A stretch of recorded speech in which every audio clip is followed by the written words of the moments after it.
जालन्याच्या कैलास गोरंट्याल यांनी काँग्रेसची साथ सोडत भाजपमध्ये प्रवेश केला। यावरून शिवसेनेचे नेते अर्जुन खोतकरांनी निशाणा साधलाय।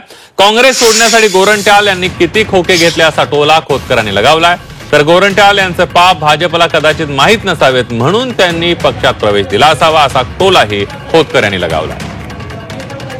अर्जुन खोतकर यांच्याशी बातचीत केली आमचे प्रतिनिधी नितेश महाजन। अर्जुन खोतकर साहेब आपल्या सोबत आहे। हो, मला सांगा, काल गोरंट्याल साहेबांनी भाजपमध्ये प्रवेश केलेला आहे, काय यावर पहिली प्रतिक्रिया आहे? ठीक आहे, त्याने तो पक्ष निवडला, परंतु आम्ही त्यांचं काल स्वागतही केलं, म्हणून त्यांच्या नवीन वाटचालीला शुभेच्छा। पण हे करत असताना खरं तर मी जेव्हा मूळ शिवसेनेमध्ये होतो आहे, मी पहिली निवडणूक कोणत्या याच्यावर लढलो, धनुष्यबाण। दुसरी निवडणूक कोणत्या याच्यावर लढलो, धनुष्यबाण। तिसरी, चौथी, पाचवी, 6वी, 7वी आणि आत्ताची 8वी विधानसभा, 8च्या 8 विधानसभा मी धनुष्यबाणावर लढले असताना सुद्धा मला कोण म्हटलं गद्दार? मी पक्ष सोडला का? नाही। मला गद्दार म्हणणारे हे होते ना।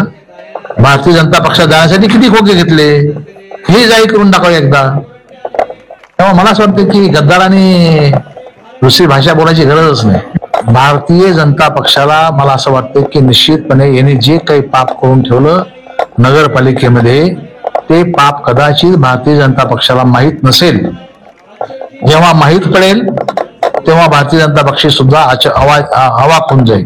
नितेश महाजन, झी मीडिया, जालना।